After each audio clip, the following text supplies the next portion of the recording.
कुछ दिनों में चलते उठते बैठते भगवान अपने घर पहुंच जाएंगे, सतलोक पहुंच जाएंगे। अर्थात इस जन्म में या अगले जन्म में हम परमात्मा के पास पहुंच जाएंगे। वैसे तो हमने नेक्स्ट जीवन सपने में भी नहीं सोचना चाहिए कि हे भगवान फिर जन्म हो ना, ये दाता अभी पीछा छूटा इसी बूढ़ी बीमारी थे।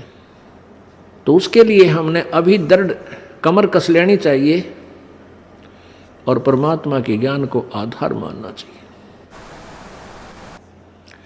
नहीं भरोसा देह का विनस जावे छन माही, श्वास उश्वास में नाम जपो हो और यतन कछु नाही।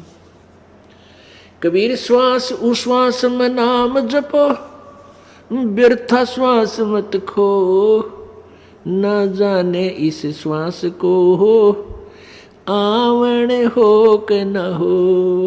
वो पृथ्वीपति चकवे गए जिनके चक्र चलंत, रावण सरीखे कौन गिणे भाई ऐसे गए अनंत। मर्द गर्द में मिल गए वो रावण से रणधीर, कंस के सी चाणूर से वो हिरण्यक से बलबीर। तेरी क्या बुनियाद है तू जीव जन्म धर ले, तो गरीबदास हरि नाम बिना तेरा खाली रह जा खेत। परमपिता परमात्मा सर्व सृष्टि रचनहार, कुल के मालिक, सभी आत्माओं के एकमात्र स्वामी, खाविंद, ये पूर्ण ब्रह्म परम अक्षर ब्रह्म सत्य पुरुष हैं। वो सत्य पुरुष कौन है, कैसे हैं, कहाँ रहते हैं, उस सत्य पुरुष से लाभ प्राप्त करने का कौन सा तरीका है, कौन सी विधि है, हमने सबसे पहले यही निर्णय लेना है। तो वो परमात्मा, वो पूर्ण ब्रह्म आज से लगभग 600 वर्ष पहले सन 1398 98 अर्थात संवत विक्रमी संवत 1455 ज्येष्ठ सुदी पूर्णमासी जेठ मास की उत्तरते की पूर्णवासी को भारत की पवित्र भूमि पर धरती पर काशी अर्थात बनारस नगरी के लहर तारा नामक एक तालाब पर विकसित कमल के फूल के ऊपर परमात्मा एक शिशु रूप धारण करके प्रकट हुए थे।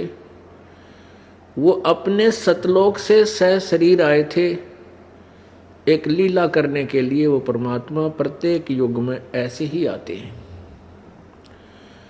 उस परमेश्वर को, बालक शिशु रूपधारी परमात्मा को, परमेश्वर को एक नीरू नीमा नाम के जुलाहा दंपति धानक जाति से संबंधित निसंतान थे। वो परमात्मा को, शिशु रूपधारी परमात्मा को उठा ले गए और अपने बच्चे के तरह उनकी परवरिश की। यही परमेश्वर बड़े होकर के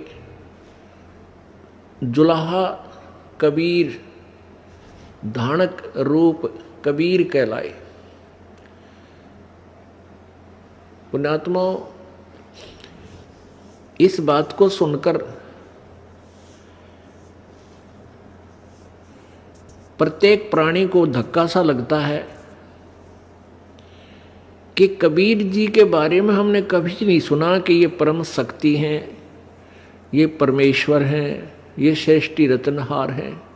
हमने तो इनके विषय में इतना ही सुना था, ये अच्छे कवि हैं और जुलाहा जाति में रहने वाले गरीब से आदमी थे, व्यक्ति थे, बहुत पुअर, निर्धन। और आज हम उसको भगवान कहें उनको परमेश्वर कहें तो सुनने वाला आश्चर्य में पड़ जाता है कि शायद ये वक्ता कबीर जी को भगवान कहने वाला मेंटल है, कि ये पागल है, कैसी अनहोनी कैसी अनोखी बात कह रहा है। पुण्यात्मा, हमेशा सत्य कड़वी ही होती है, ये नियम है सत्य का। और इस कड़वी सत्य को जो सुन लेता है उसका बेड़ा पार हो जाता है।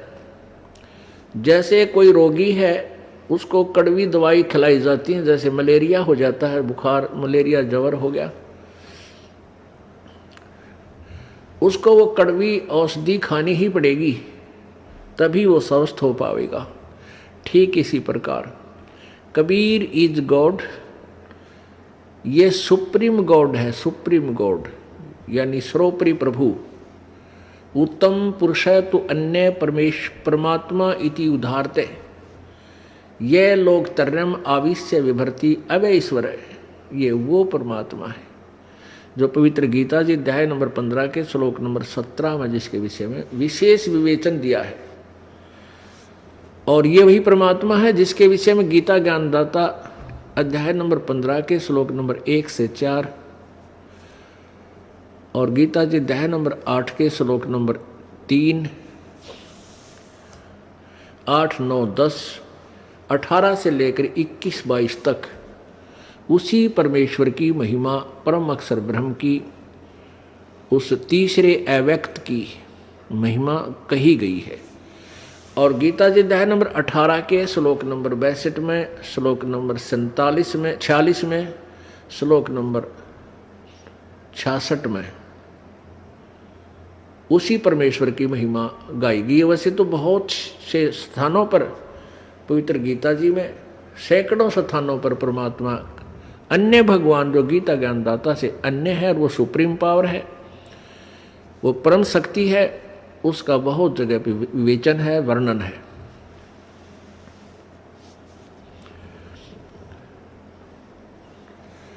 अब ये सिद्ध करना कि परमात्मा कबीर है, ये वो कबीर है जो बनारस में दानक रूप में आया था, जुलाही रूप में, इसके लिए ढेर सारे प्रमाण आपके समक्ष दिखाए जाएंगे। सदग्रंथ जिसमें परमेश्वर की महिमा कही गई है वो रूबरू कराए जाएंगे। और बुद्धिमान समाज है, शिक्षित समाज है, एजुकेटेड है, अब समझने में देरी नहीं लगेगी। ठीक है, प्रथम बार हम किसी चीज वस्तु के बारे में सुनते हैं तो आश्चर्य होता है। काफी समय पहले बताते हैं, एक वैज्ञानिक ने पहले क्या थ्योरी थी कि पृथ्वी के चारों ओर सूर्य घूमता है, और सभी ने वैज्ञानिकों ने स्वीकार कर रखा था। एक वैज्ञानिक ने कहा नहीं, सूर्य के चारों ओर पृथ्वी घूमती है। इस बात का इतना, इस सच्चाई का इतना कड़ा विरोध हुआ।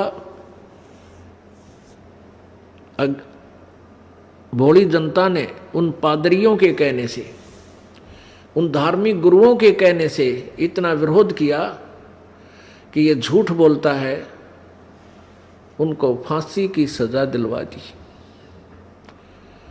और 400 वर्ष के बाद अब उनसे माफी मांगी उस मृत्यु प्राप्त वैज्ञानिक से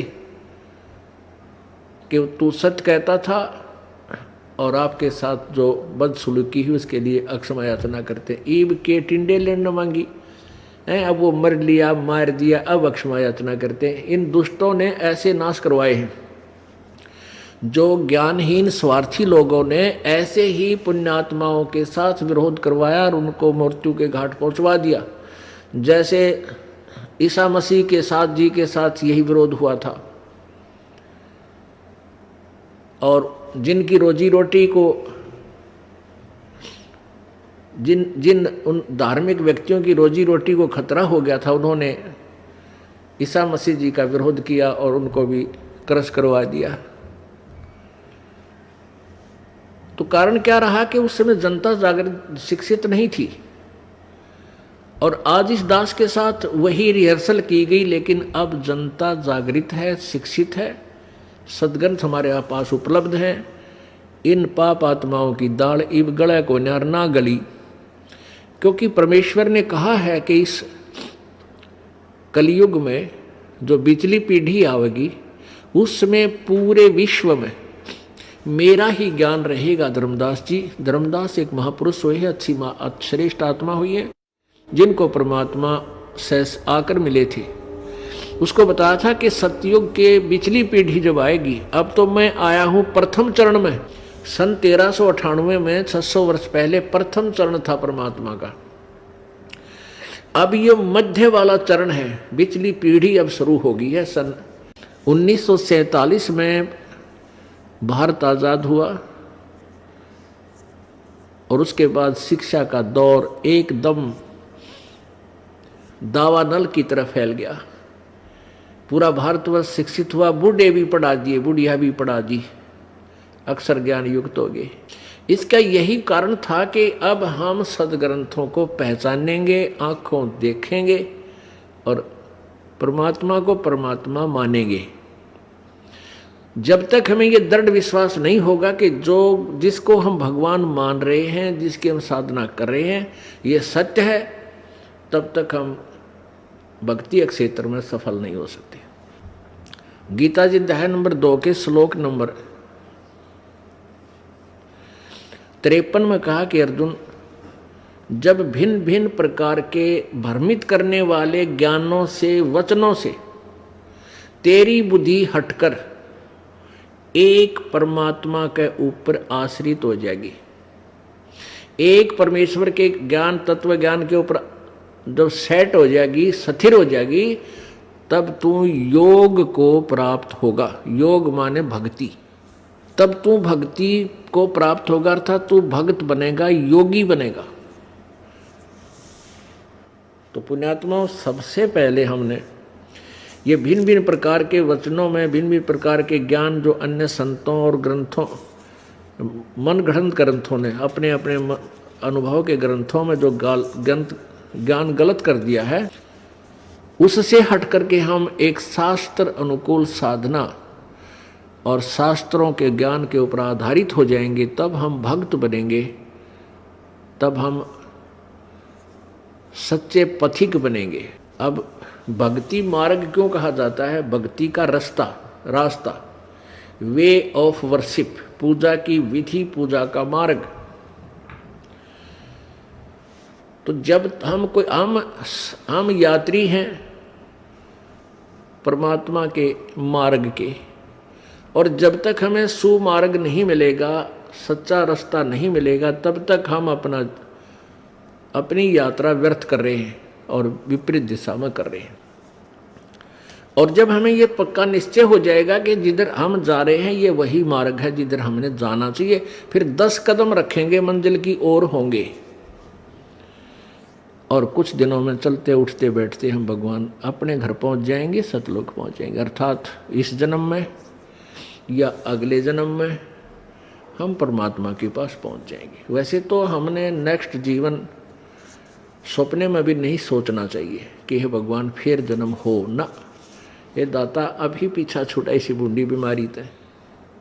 तो उसके लिए हमने अभी दृढ़ कमर कस लेनी चाहिए और परमात्मा के ज्ञान को आधार मानना चाहिए।